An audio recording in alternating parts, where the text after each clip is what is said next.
Hello, Grade 5. Today is Wednesday, 13th of May 2020. We are going to complete the second lesson of Chapter 7 of our SSE. As we know that Lesson 2 is talking about the effects of the Industrial Revolution. Now we are going to talk about the hard work that caused by the industry. In the early 19th century, working conditions in Great Britain were hard and dangerous. Factories were often dirty and unsafe, so they weren't ready and modern as we have the factories now. Many workers got hurt when working with machines because the machines weren't very improved and developed and progressed as we have now. So it was really hard to work with these machines. When a worker was hurt, in any condition of being hurt, factory owners, the people who own the factory, usually did nothing to help the worker. So they weren't helping them to go to the hospital or to be recovered, or they didn't pay for them anything. There were no laws, it means rules, to protect workers, like insurance as we have now. Factory owners hired many children.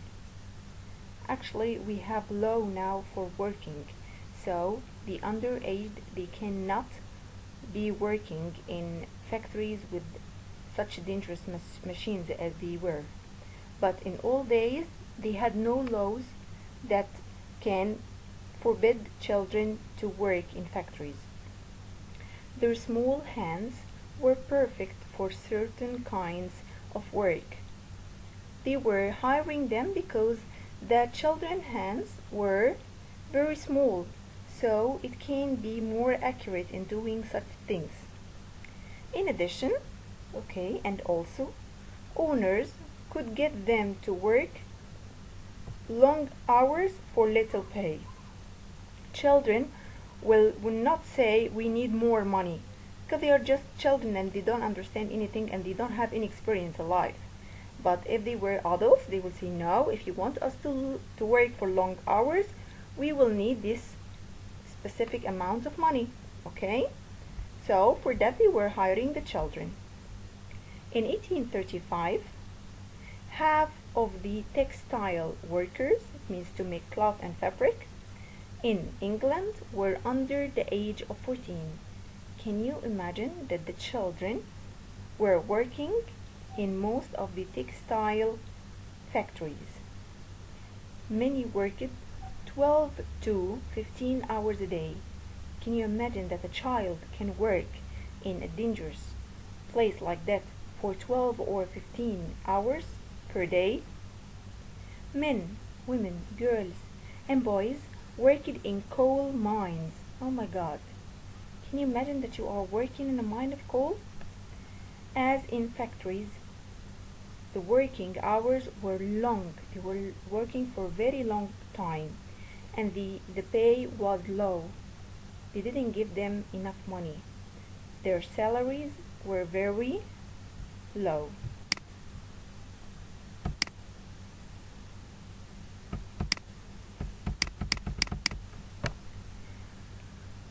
Then, mine owners didn't even allow the workers to take a lunch break. They didn't give them a break to eat something.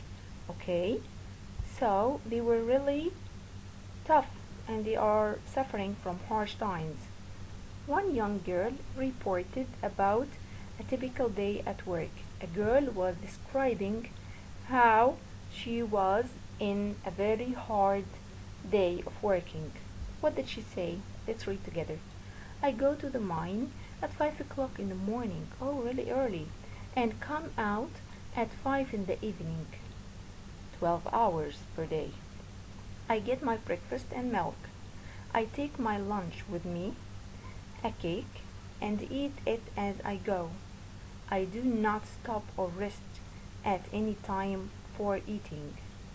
I get nothing else to eat until I get home. course, working hard needs you to eat well. So she was really eating little and with hard work, so it was really tiring and it was a suffering day. One textile mill owner, who was called Robert Owen, tried to help workers. He was different from the other owners. He paid his workers well. He did not hire any children under the age of 11. Owen built schools and new houses for his workers. So actually he was a very good example of a human. He wanted to prove he could make money without being unkind to workers. A lot of owners thought that if you are working in a serious and tough way with the workers that they are working in your factory or your work, that you have to be very bad so you will gain more money.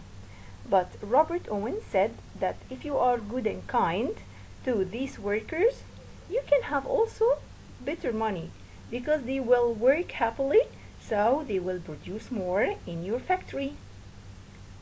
So we will stop here, okay? And next Monday we will have the other part of lesson 2. Thank you and hope you the best. Goodbye.